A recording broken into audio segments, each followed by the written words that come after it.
Hello students, today we will see specific learning disabilities under which we have dyslexia, dyscalculia and dysgraphia. So in this chapter we will see in details of all this disorder, right from its introduction, definition, etymology, etiology, epidemiology, diagnosis and assessment, and prevention, prognosis and treatment as well. Let us first start with the definition of specific learning disabilities.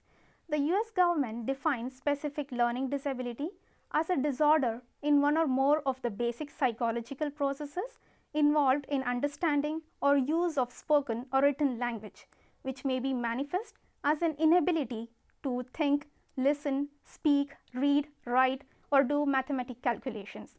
While this definition include the conditions of perceptual handicaps, brain injury, minimal brain dysfunction and developmental aphasia, it is not applicable to students whose learning problems are the result of visual, hearing or motor handicaps, mental retardation, emotional disturbance or environmental or cultural disadvantage.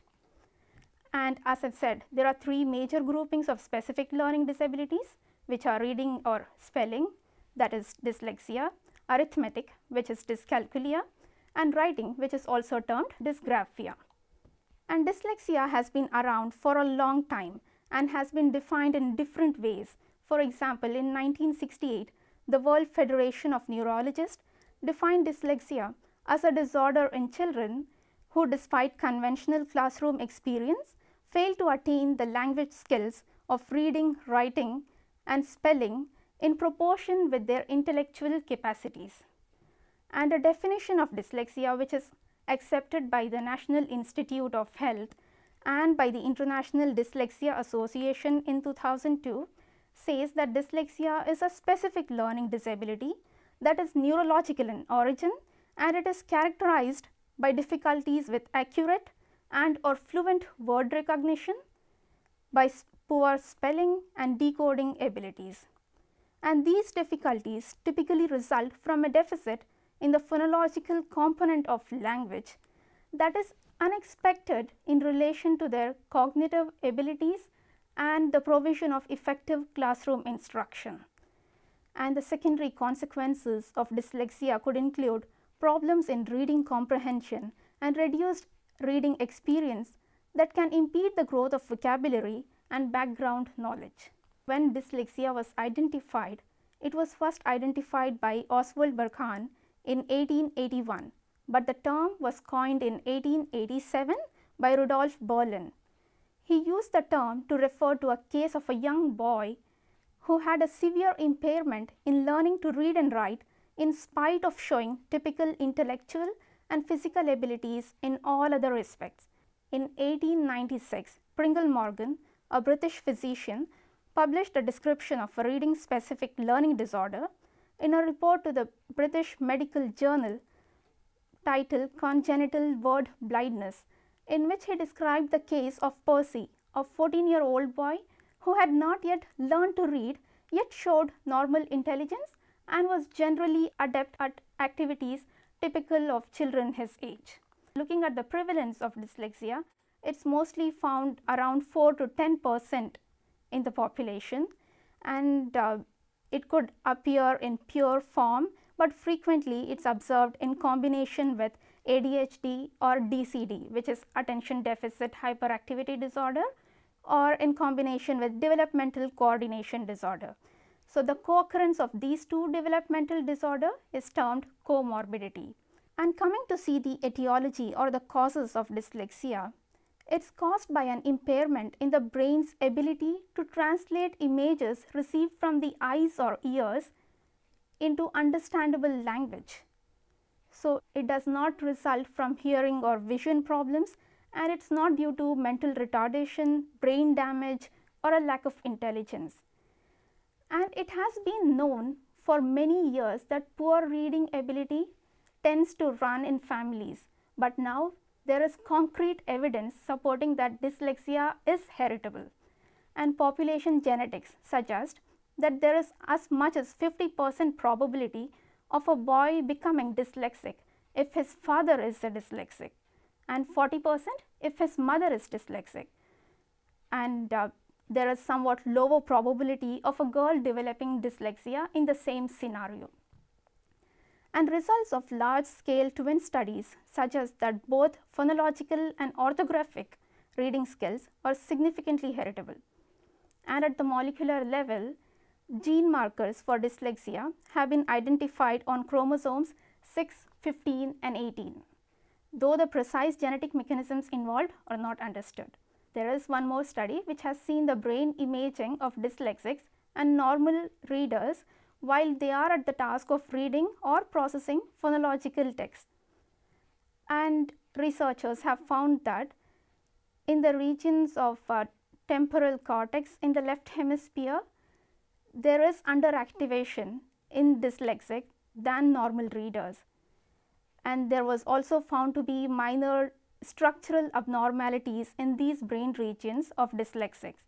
Though the causal significance of these findings remain uncertain, dyslexia can be caused by premature birth. Now let us see the assessment and diagnosis part of dyslexia. Dyslexia usually presents at about the age of 7 or 8 years when the child's difficulties become clear in the school setting, and the common signs of dyslexia include hesitant and inaccurate reading, need to reread materials to gain an understanding, difficulty with sequences, erratic spelling, reversal of letters, or dyslexia could also be due to auditory language problems or visual spatial problems, or inability to distinguish sounds or shapes on the pages. And further, it could even appear in association with poor spelling and handwriting and mathematical difficulties. Assessment is usually carried out by an educational psychologist, followed by a referral from a parent or a teacher, and standardized measures such as the Wechsler Intelligence Scale for children are used to assess the general intellectual ability, and more specific tools, example the Dyslexia Early Screening Test for testing early years and the Dyslexia Screening Test and the Aston Index are used. The educational psychologist would then investigate if the child has problem understanding the meaning of the word, that is with the semantic difficulty, or whether he has problem with the phoneme segmentation, that is if he could see or hear the components and then put them together to create meaning and to spell the word. And according to the American Psychiatric Association, the diagnostic criteria for reading disorder, that's dyslexia, are as follows. Reading achievement as measured by individually administered standardized tests of reading accuracy or comprehension is found substantially below that expected given the person's chronological age, measured intelligence and age appropriate education. And the disturbance in criterion A should significantly interfere with academic achievement or activities of daily living that require reading skills. And if a sensory deficit is present, the reading difficulties should be in excess of those usually associated with it.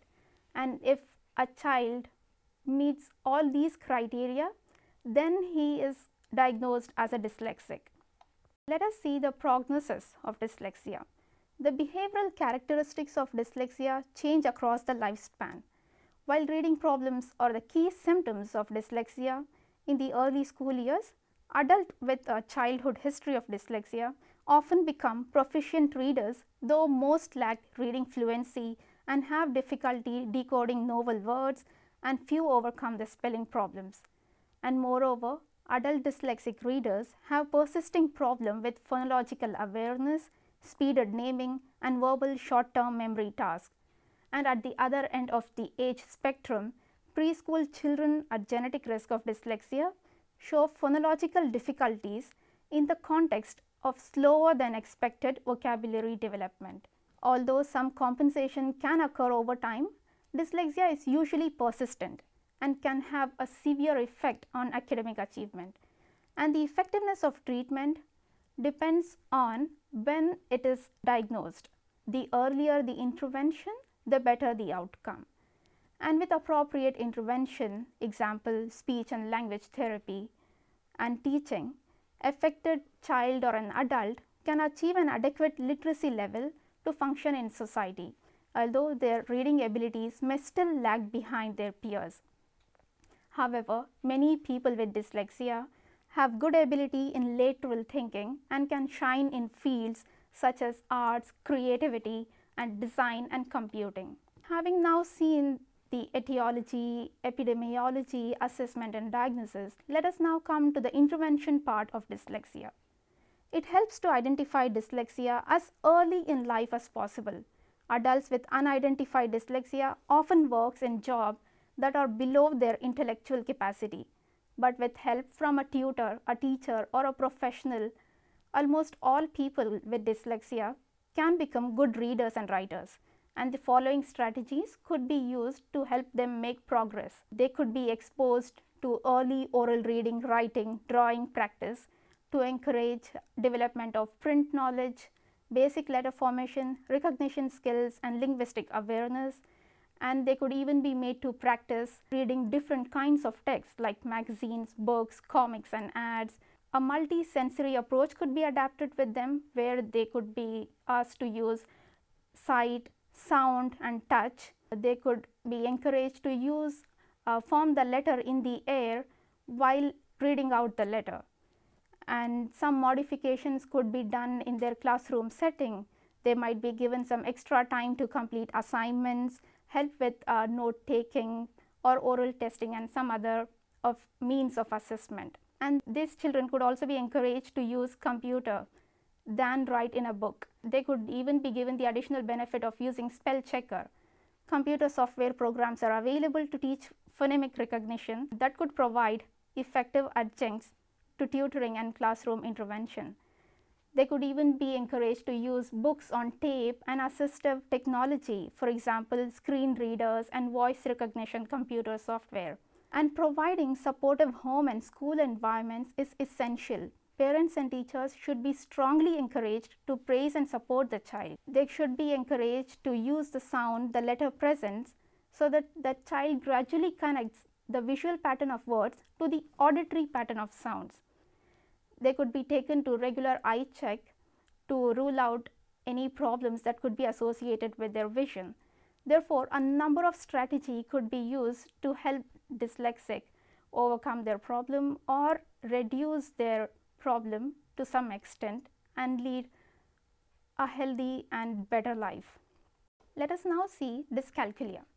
Dyscalculia refers to a wide range of lifelong learning disabilities involving math. There is no single type of math disabilities, so dyscalculia can vary from person to person and it can affect people differently at different stages of life. And mathematical learning disorder, also known as dyscalculia, is a term used for a wide range of disorders caused by abnormalities in one or more of the basic psychological processes involved in understanding or use of math. Several manifestations of the disorder may occur throughout the life of the individual. And mathematical learning disorder does not include children who have problems caused primarily by visual, hearing or motor impairments, mental retardation, emotional disturbance or environmental, cultural or economic disadvantages. And mental disabilities specific to mathematics were originally identified in case studies with patients who suffered specific arithmetic disabilities as a result of damage to specific regions of the brain. More commonly, dyscalculia occurs developmentally as a genetically linked learning disability which affects a person's ability to understand, remember or manipulate numbers or number facts. And the term is often used to refer specifically to the inability to perform arithmetic operations, but is also defined by some educational professionals and cognitive psychologists as a more fundamental inability to conceptualize numbers as abstract concepts of comparative quantities, which these researchers consider to be a foundational skill upon which other mathematical abilities build. Etymology, how the term dyscalculia has come to. The term dates back to at least 1949. It comes from Greek and Latin, which means counting badly. The prefix dys comes from Greek, which means badly, and calculia comes from the Latin calculare, which means to count. And disabilities involving math vary greatly, as I already said. So the effects they have on person also vary. For instance, a person who has trouble processing language will face different challenges in math than a person who has trouble with visual spatial relationships. For individuals with visual spatial trouble, it may be hard to visualize patterns of different parts of a math problem, whereas language processing problems may make it hard for a person to get a grasp of the vocabulary involved in math. So, without the proper vocabulary and a clear understanding of what the words represent, it is difficult to build on math knowledge. If we see the prevalence of dyscalculia in the population, it is found generally around 6 to 7% of elementary school children. However, children often have more than one disorder. 56% of children with a reading disorder also showed poor mathematics achievement, and 43% of children with a mathematical learning disorder has shown poor reading skills. Therefore, the estimated incidence may not accurately reflect the presence of the disorder. Some children may have narrow deficits in certain aspects of arithmetic, example counting, and perform well in other aspects. However, standardized tests will still record a poor performance. Scientists have tried to find the causes behind dyscalculia. They have associated dyscalculia with lesions in brain such as the Brodmann area and the angular gyrus at the junction between the temporal and parietal lobes of the cerebral cortex. And they have also found a deficit in working memory. Adams and Hitch argue that working memory is a major factor in mental addition. From this case, Geary conducted a study that suggested there was a working memory deficit for those who suffered from dyscalculia. Short-term memory being disturbed or reduced could also make it difficult to remember calculations, and the cause could also be hereditary. Therefore, we could say that there are two major areas of weakness that contribute to math learning disabilities, that involves visual spatial difficulties which result in a person having trouble processing what the eye sees, and language processing difficulties which result in a person having trouble processing and making sense of what the ear hears. Let us now see the assessment part of dyscalculia, how it is assessed and diagnosed. Having trouble with learning math skills does not necessarily mean that a person has a learning disability. All students learn at different paces, so it can take a young student time and practice for formal math procedures to make practical sense. So, if a person has to be assessed, we could look for following signs as DSM-4 has given the criteria. That is, first, the mathematical ability as measured by the individually administered standardized test should be substantially below that expected given the person's chronological age, measured intelligence, and age appropriate education. And second, the disturbance in criterion A should significantly interfere with the academic achievements and or daily living that require mathematical ability. And if a sensory deficit is present, the difficulties in mathematical ability are in excess of those usually associated with it. So, if a child or an adult meets the criteria described in DSM-4 TR, then he would be diagnosed for dyscalculia. So, having diagnosed dyscalculia, what are the different interventions that psychologist could adapt is they could use software that's been intended to remediate dyscalculia. They could use forms of educational therapy such as neurosensory educational therapy that can be an effective treatment, and a study has used transcranial direct current stimulation to the parietal lobe during numerical learning, and it has demonstrated that selective improvement of numerical abilities was present even after 6 months. So, helping a student identify his or her strengths and weaknesses could be the first step in getting help, and following identification, parents, teachers, other educators can work together to establish strategies that will help the student learn math more effectively. So, work on finding different ways to approach math facts. Example, instead of just memorizing the multiplication tables, they could be explained that 8 into 2 equals to 16. So, if 16 is doubled, it will give 8 into 4 equals to 32. and they could be introduced new skills beginning with concrete examples, later moving on to more abstract applications. And once students became aware of their strengths and weaknesses, understanding how a person learns best is the best and big step in achieving academic success and confidence. Therefore, a number of interventions could be used with people who have been diagnosed with dyscalculia. Now, let us move on to see dysgraphia, which is a learning disability that affects writing, which requires a complex set of motor and information processing skills. Dysgraphia makes the act of writing difficult. It can lead to problems with spelling, poor handwriting, putting words on the page, etc. And people with dysgraphia can have trouble organizing letters, numbers and words on a line or page, and this can partly result from, as I have already said, this problem could also result from visual spatial relationships, that is trouble processing what the eye sees, or from language processing difficulty, that is in trouble processing and making sense of what the ear hears. And as with all learning disabilities, dysgraphia is a lifelong challenge. Although how it manifests may change over time, a student with this disorder can benefit from specific accommodations in the learning environment. And the word comes from Greek word dys, meaning impaired, and graphia, meaning making letter forms by hand. So, impaired letter forms by hand. And there are two stages in the act of writing. One is the linguistic stage and the other is motor expressive praxic stage. The linguistic stage involves the encoding of auditory and visual information into symbols for letters and written words.